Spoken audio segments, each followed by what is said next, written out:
Hello friends, स्वागत है आपका अपने यूट्यूब चैनल कॉमर्स स्कूल पर। तो देखिए, आज की इस वीडियो में हमारा टॉपिक है rule of debit and credit and accounting equation. जैसे कि आप सभी को पता है, एचपीएससी स्क्रीनिंग का जो आपका पीजीटी कॉमर्स का सिलेबस है और इसी के साथ ही जो केवीएस का आपका पीजीटी कॉमर्स का सिलेबस है, दोनों ही हमने स्टार्ट कर रखे हैं और दोनों में ही टॉपिक आपके ऑलमोस्ट सेम है। ठीक है, तो जो भी बच्चे अब केवीएस की तैयारी कर रहे हैं या फिर एचपीएससी पीजीटी कॉमर्स की तैयारी कर रहे हैं, तो वे इस चैनल के साथ जुड़ सकते हैं। अगर अभी तक नहीं जुड़े हैं तो चैनल को आप सब्सक्राइब कर लीजिए, क्योंकि आपको इस चैनल पर पूरा का पूरा सिलेबस है वह मैं आप लोगों को कंप्लीट कराऊंगी। ठीक है, सारा सिलेबस में यहाँ पे आपको बिल्कुल फ्री ऑफ कॉस्ट रहेगा, आपसे कोई भी चार्ज नहीं लिया जाएगा। बस आपको इतना सा काम करना है, भी चैनल को सब्सक्राइब कर देना और जितना उसके उतना शेयर करना, ताकि सभी कॉमर्स से रिलेटेड जो स्टूडेंट है, कॉमर्स स्टूडेंट है जो अभी प्रिपरेशन कर रहे हैं, उन सभी की हेल्प हो सके।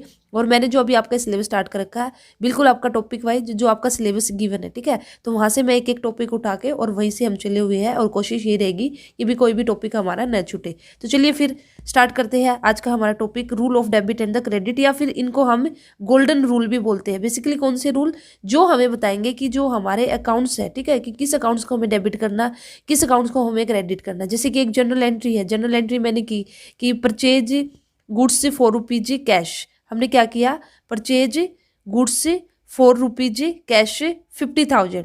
तो अब हम बोलते हैं कि भी ये जो ट्रांजेक्शन हुई है इसकी जर्नल एंट्री कीजिए। तो इसकी जर्नल एंट्री हम कैसे करेंगे, हमें कैसे पता चलेगा कि भी इसमें कौन, सबसे पहले तो हमें ये देखना पड़ेगा कि भी ये जो ट्रांजेक्शन हुई है इसके अंदर कौन से 2 अकाउंट्स आए हैं, और उसी के साथ ही फिर हमें ये देखना पड़ेगा कि भी कौन सा अकाउंट हमें डेबिट करना, कौन सा अकाउंट हमें क्रेडिट करना। तो वही रूल रहेंगे और उन्हीं को हम बोलते हैं rule of debit and credit. और अकाउंटिंग इक्वेशन आपका अलग से एक छोटा सा टॉपिक ये मैं आपको करा दूंगी। तो देखिए, सबसे पहले हम बात करते हैं कि भी डेबिट और क्रेडिट का मीनिंग क्या है। तो देखिए, मीनिंग की अगर मैं बात करती हूँ, debit refers to the left side of an account. आप सभी को पता है कि एक अकाउंट कैसे बनता है। यहाँ पे आप नीचे देखिए, परचेज अकाउंट में आपको दिखाती हूँ। तो जो ये परचेज अकाउंट का आपका फॉर्मेट गिवन है, तो जो हमारा अकाउंट रहता है वो टी, जो अल्फाबेट का लेटर है, हमारा अल्फाबेट है जो हमारे, उसके अंदर टी लेटर है, टी की शेप में रहते हैं हमारे अकाउंट से। तो ये हमने टी की शेप में अकाउंट बना दिया, परचेज अकाउंट। ठीक है, तो यहाँ के जो ये अकाउंट हमने बनाया है, तो इसकी जो डेबिट साइड है, तो इसकी जो डेबिट साइड है, या जो सॉरी जो इसकी लेफ्ट साइड है, लेफ्ट साइड को हम क्या बोलते हैं, डेबिट। तो debit refers to the left side of account. एक अकाउंट की जो लेफ्ट साइड है उसको डेबिट बोलते हैं, और एक अकाउंट की जो राइट साइड है उसको क्रेडिट बोलते हैं। और ये इसको हम यूनिवर्सली आपका एक्सेप्टेबल है कि भी इसको हम ऐसे डिनोट करेंगे। ठीक है, डेबिट को हम डीआर से डिनोट करते हैं और क्रेडिट को सीआर से डिनोट करते हैं। तो ये है बेसिकली अकाउंट्स के अंदर डेबिट और क्रेडिट का meaning. Both debit and credit में रिप्रेजेंट इधर इंक्रीज और decrease depending upon the nature of the an account. तो डेबिट है या फिर क्रेडिट, कोई अकाउंट हमने डेबिट किया है या क्रेडिट किया है, तो ये बेसिकली क्या रिप्रेजेंट करता है, ये दिखाएगा कि भी जो भी कोई भी अकाउंट है, या तो उसमें कुछ इंक्रीज हुआ है या फिर वो अकाउंट है डिक्रीज हुआ है। ठीक है, तो ये डिपेंड करेगा कि भी नेचर ऑफ अकाउंट, वो अकाउंट कैसा है। जैसे अब हमारा ऐसे एसेट अकाउंट अगर हम बनाएंगे, ठीक है, तो अगर हमारी एसेट इंक्रीज होगी, एसेट हम परचेज करेंगे तो उसको हम डेबिट में शो करेंगे। तो इसका मतलब क्या है कि डेबिट ने क्या शो किया कि भी यहाँ पे इंक्रीज हुआ। इसी तरह से कहीं पे डेबिट आपका डिक्रीज भी शो कर सकता है। तो ये बेसिकली डिपेंड करेगा नेचर ऑफ अकाउंट, और डेबिट और क्रेडिट रिप्रेजेंट करते हैं या तो इंक्रीज या फिर डिक्रीज पर। तो देखिए, सबसे पहले अगर मैं बात करती हूँ अकाउंट की, मैंने आपको बता दिया। अगर अकाउंट के मीनिंग की अगर हम बात करें, तो अकाउंट का मीनिंग देखिए, account is a record of the transaction under a particular head. तो अकाउंट का मीनिंग क्या है, अकाउंट बेसिकली क्या है कि हम क्या करते हैं, record of transaction account under a particular head. एक हम हेड ले लेंगे, एक पर्टिकुलर हेड होगा, और उसके अंदर हम क्या करेंगे, जो ट्रांजेक्शन रिकॉर्ड करेंगे। It it records not only the amount of the transaction but also their effect and direction. ये लाइन नोट ध्यान से सुनिएगा कि जो हमारे अकाउंट्स है, इसके अंदर हम सिर्फ ट्रांजेक्शन को ही रिकॉर्ड नहीं करते, बल्कि अकाउंट्स हमारा क्या दिखाते हैं, ये इफेक्ट जो ट्रांजेक्शन हुई है, ठीक है, उन ट्रांजेक्शन का हमारा क्या इफेक्ट रहा और किस डायरेक्शन में हमारा चल रहा है। तो ये भी हमारा अकाउंट शो करता है।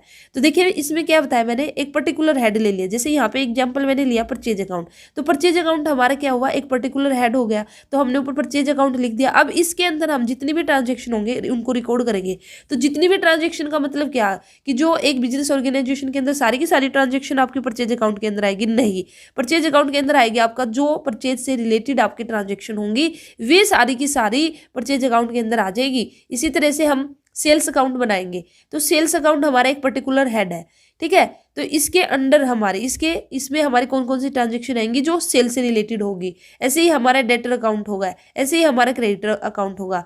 तो बेसिकली अकाउंट हमारा क्या है, अकाउंट के अंदर हम रिकॉर्ड करते हैं ट्रांजेक्शन को और एक हम पर्टिकुलर हेड बना के बता देते हैं कि भाई इस अकाउंट के अंदर इससे रिलेटेड ट्रांजेक्शन है। ठीक है, जैसे परचेज अकाउंट के अंदर सारी परचेज से रिलेटेड आपकी ट्रांजेक्शन आएगी, सेल्स अकाउंट के अंदर आपकी सारी सेल्स से रिलेटेड अकाउंट आएगी, आपकी ट्रांजेक्शन आएगी। ठीक है, तो ये है आपका बेसिकली अकाउंट का मीनिंग। अकाउंट मैंने बता दिया टी शेप में, और जो अकाउंट का जो लेफ्ट साइड होगी उसको हम डेबिट बोलते हैं और जो राइट साइड होगी उसको हम क्या बोलते हैं, क्रेडिट बोलते हैं। तो देखिए बिल्कुल बेस से मैं आपको करा रही हूँ। और इसी के साथ में बता दूँ, ये वीडियो ना मैंने आपकी बोर्ड पे रिकॉर्ड की थी, लेकिन कुछ टेक्निकल इशू पता नहीं क्या हुआ, आपकी जो वॉइस थी ना वो रिकॉर्ड नहीं हो पाई, और इसलिए अभी मुझे बाद में ना ये आपको अब PDF फॉर्म में आपको इस तरह से ये वीडियो आपको देनी पड़ रही है। ठीक है, नहीं तो मैंने बहुत अच्छी बनाई थी बोर्ड पे। चलिए कोई बात नहीं, ये सेकेंड टाइम अभी मैं रिकॉर्ड कर रही हूँ। तो देखिए अब हम बात करेंगे यहाँ पे basically transaction are recorded in the books of accounts.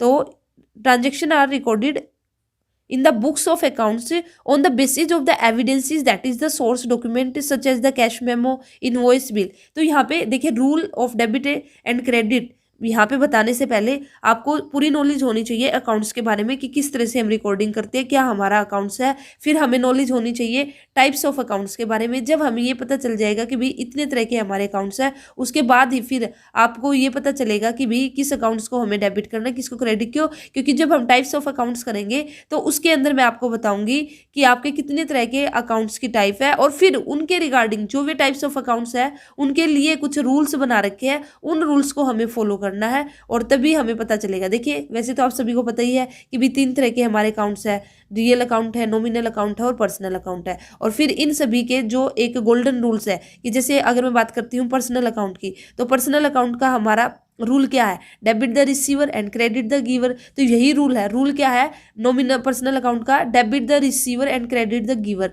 तो लेकिन ये जानने से पहले आपको ये पता होना चाहिए कि भी पर्सनल अकाउंट कौन सा है। कोई एक ट्रांजेक्शन आपको दे दी, जैसे मैंने अभी ऊपर ट्रांजेक्शन बताई थी आप लोगों को कि हमने परचेज किया है गुड्स से कितने रुपीज का, 50,000 का। तो यहाँ पे ये जो ट्रांजेक्शन हुई है, तो अब आपको चेक करना है कि जो ये ट्रांजेक्शन हुई इसमें कौन से 2 अकाउंट्स है, इसमें रियल अकाउंट है या फिर नॉमिनल अकाउंट है या फिर पर्सनल अकाउंट है। तो फिर जो भी टाइप्स ऑफ अकाउंट्स रहेगी उसका आप रूल लगा दोगे, उसका जो भी गोल्डन रूल रहेगा, और फिर उसके अकॉर्डिंग आप क्या कर दोगे, उस अकाउंट को डेबिट या फिर क्रेडिट कर दोगे। तो देखिए जो ट्रांजेक्शन हम रिकॉर्ड करते हैं इन द बुक्स ऑफ अकाउंट्स, वो हम किस बेस पे यूज करते हैं, ऑन द बेसिस ऑफ, किस बेस पे हम रिकॉर्ड करते हैं, on the basis of the evidences. तो एविडेंस के बारे में मैंने आपको बताया था, वे एविडेंस हमारे क्या रहेंगे, सोर्स डॉक्यूमेंट रहेंगे। तो सोर्स डॉक्यूमेंट बेसिकली हमारे क्या है, सोर्स डॉक्यूमेंट हमारे क्या है, एक डॉक्यूमेंट है जो प्रोवाइड करता है एविडेंस की भी ये ट्रांजेक्शन हुई है, सबूत है हमारे पास से। मैनेजर आके बोलता है कि मैंने 5 लाख रुपए की मशीनरी खरीद ली, ओनर बोलता है भाई तुम्हारे बता तुम्हारे पास क्या सबूत है।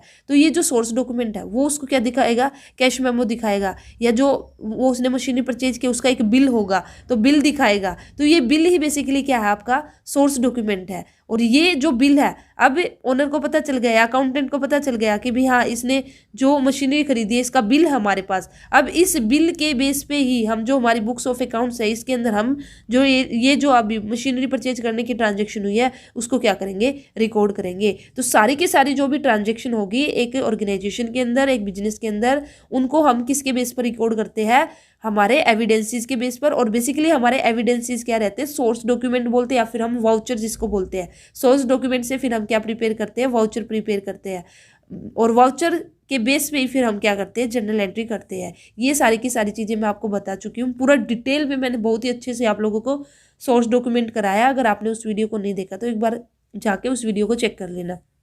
और ये आपके टाइप्स है, किस तरह के एग्जाम्पल है सोर्स डॉक्यूमेंट के, कैश मेमो, इनवॉइस है, डेबिट नोट है, क्रेडिट नोट है, एटसेट्रा। अब देखिए rule of debit and credit are apply to each transaction. तो जो हमारा डेबिट और क्रेडिट का जो रूल है वो हर एक ट्रांजेक्शन पर अप्लाई होगा। ऐसा नहीं है कि भाई किसी ट्रांजेक्शन को हम छोड़ देंगे, हर एक ट्रांजेक्शन पर हमें डेबिट और क्रेडिट का रूल लगाना पड़ेगा। And recorded in the books of original entry, और ये रूल लगा के ही हम फिर क्या करते हैं, जो हमारी ट्रांजेक्शन हुई है उसको हम रिकॉर्ड करते हैं जो हमारी बुक्स ऑफ अकाउंट्स है। और सबसे पहले जो आपकी ट्रांजेक्शन हुई है उसको कहाँ पे रिकॉर्ड किया जाता है, सबसे पहले जर्नल के अंदर, जिसको हिंदी में बोलते हैं रोजनामचा। तो इस बुक के अंदर हम क्या करते हैं, रिकॉर्ड करते हैं। इसलिए इस बुक्स को बेसिकली क्या बोला जाता है, बुक्स ऑफ ओरिजिनल एंट्री। तो क्वेश्चन बन सकता है एमसीक्यू में कि आपकी जो बुक्स ऑफ ओरिजिनल एंट्री है वो कौन सी है, वो है जर्नल, या फिर इसको हम स्पेशल पर्पज बुक्स भी बोलते हैं। ठीक है, तो याद रखना है जो बुक्स ऑफ ओरिजिनल एंट्री है वो आपकी जर्नल है, और स्पेशल पर्पज बुक्स या फिर सब्सिडरी बुक्स भी हम बोलते हैं, जो कि जैसे हमारी सेल्स बुक है, परचेज बुक्स है। तो सबसे पहले यहाँ पे हम रिकॉर्ड करेंगे और इन अ क्रोनोलॉजिकल ऑर्डर। तो एक क्रोनोलॉजिकल ऑर्डर में हम करेंगे, मीन्स कि आपका जिस डेट को हुआ डेट वाइज हमारा चलेगा। ठीक है, ऐसे नहीं है कि भी हमने आगे पीछे कर दिया। 1 जनवरी को हमारी जो ट्रांजेक्शन हुई है तो हम उसको 1 जनवरी को शो करेंगे, उसके बाद फिर हमारी 2 जनवरी 3 हुई, तो इस तरह से इस ऑर्डर में चलेगा। ऐसा नहीं है कि आज हमने 1 जनवरी की ट्रांजेक्शन रिकॉर्ड कर दी, फिर हमने 4-5 दिन रिकॉर्ड ही नहीं की, फिर डायरेक्ट हमने 6 जनवरी की दिखा दी है। अगर बीच में हमारी 2, 3, 4 जनवरी को हुई तो पहले हम बीच में उसी को दिखाएंगे। तो बिल्कुल डेट वाइज आपका एक ऑर्डर में हम क्या करेंगे, जो ट्रांजेक्शन उसको रिकॉर्ड करेंगे।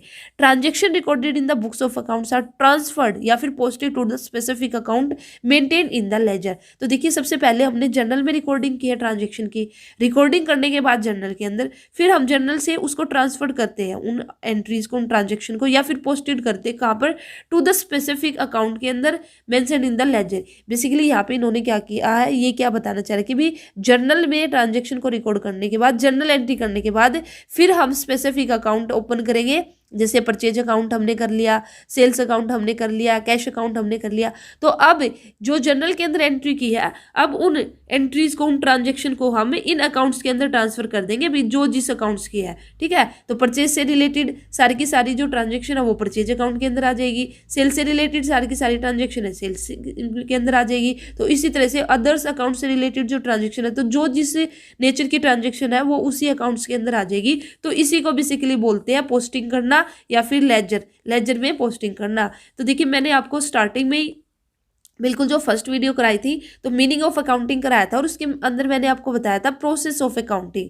तो प्रोसेस ऑफ अकाउंटिंग मैंने आपको बताया था, मैंने आपको एक कोड बताया था कि भी अगर आप ऐसे नहीं याद रख सकते तो इस कोड को याद रख लेना, क्योंकि यहाँ से एमसीक्यू आपका बन सकता है। और सीक्वेंस में, प्रोसेस तो आपकी सीक्वेंस में ही पूछी जाएगी, तो इसलिए आपको सीक्वेंस में इसको याद रखना जरूरी है। और कोड मैंने आप लोगों को क्या बताया था, IMRC शक। ठीक है, मैं रेंचो हूँ, आपको कोई शक है क्या, तो इसको आप इजिली ऐसे भी याद कर सकते हो, IMRC और शक। ठीक है, तो आई से क्या बना, आई से बना आइडेंटिफिकेशन। तो सबसे पहले हम क्या करते हैं, जो एक बिजनेस ऑर्गेनाइजेशन उसके अंदर आइडेंटिफाई करेंगे कि भी जो ट्रांजेक्शन है, ठीक है, जो ट्रांजेक्शन है वो फाइनेंशियल नेचर की है या फिर नहीं है, ट्रांजेक्शन हुई है या नहीं हुई है, और वो बिजनेस से रिलेटेड है या नहीं है। उसके बाद सेकंड स्टेप हमारा क्या था, उसको हमें मेजर करेंगे in the terms of money के टर्म्स में देखेंगे कि भी इसकी वैल्यू है कि मनी के टर्म्स में कितनी आएगी। उसके बाद फिर जो हमारा थर्ड स्टेप था वो था आर मीन्स रिकॉर्डिंग। तो ये जो रिकॉर्डिंग था ना, यही हमारा क्या है कि जर्नल के अंदर अब उसको हम क्या कर देंगे, रिकॉर्ड कर देंगे। और रिकॉर्ड करने के बाद जो हमारा फोर्थ स्टेप था क्या, क्लासीफाइंग करना। तो बेसिकली क्लासीफाइंग के अंदर आपका क्या आएगा, लेजर पोस्टिंग आ जाएगी। यहाँ पे तो हमने सी के अंदर तो हमने आर के अंदर तो रिकॉर्डिंग कर दी, और ये जो हमारा फोर्थ स्टेप है सी क्लासीफाइंग के अंदर जो हमने रिकॉर्डिंग की थी जर्नल के अंदर, उसको अब स्पेसिफिक अकाउंट्स के अंदर हम ट्रांसफर कर देंगे। ठीक है, तो इस तरह से ये आपकी प्रोसेस थी। और ऐसे सी आपके 3 स्टेप और बचे हुए हैं, ये आप लोग मुझे कमेंट सेक्शन में बताना कि भी एस का मतलब क्या है, ए का मतलब क्या है और सी का मतलब क्या है। इससे आप लोगों का रिवाइज भी हो जाएगा। और बीच बीच में और जितना जैसे कमेंट करते हैं ना, जो बच्चे कमेंट करते हैं तो उनको एक लंबे टाइम तक याद रहेगा, क्योंकि लिखने से बोलते हैं ना भी, ऐसे ही पढ़ने से ज़्यादा हमें याद रहता है अगर हम लिख के उसको देखते हैं। ठीक है, तो इसलिए जो मैं आपसे क्वेश्चन पूछती हूँ ना उनका आंसर किया करो, आपका ही बेनिफिट होगा। तो आज की वीडियो को अभी मैं इतना ही रखती हूँ, क्योंकि नेक्स्ट वीडियो आपको बोर्ड पे मिलेगी और वो आपकी ऑलरेडी रिकॉर्ड हो चुकी है। और ये मैं बता रही थी कि बीच में वैसे तो एक ही वीडियो के अंदर मेरा मेन पर्पज यही था कि भी एक ही वीडियो में मैं कंप्लीट करा दूं, लेकिन पता नहीं क्या हुआ, किस वजह से फिर आपकी वॉइस रिकॉर्ड नहीं हुई, तो जिस वजह से अभी मुझे ये वीडियो यहीं तक रखनी पड़ी है। ठीक है, आगे आपको बोर्ड पे ही है, वो आपको मिल जाएगी। तो इस आना मुझे आप लोग कि भाई आपको ये वीडियो कैसी लगी है, अच्छी लगी है वो भी बताना, और कहीं पे कोई कमी लगी हो तो वह भी बताना। और चैनल को बार बार बोलती हूँ सब्सक्राइब करके रख लेना। क्योंकि इस चैनल पर मैं आपको कंप्लीट सिलेबस प्रोवाइड कराऊंगी और दोनों का ही सिलेबस हम करेंगे, केवीएस पीजीटी कॉमर्स का भी और एचपीएससी स्क्रीनिंग का भी। ठीक है, किसी को अगर कुछ ना समझ में आया हो, कोई भी डाउट हो तो कमेंट सेक्शन में आप पूछ सकते हो। तो चलिए फिर मिलते हैं नेक्स्ट वीडियो में न्यू टॉपिक के साथ। All the best, thank you.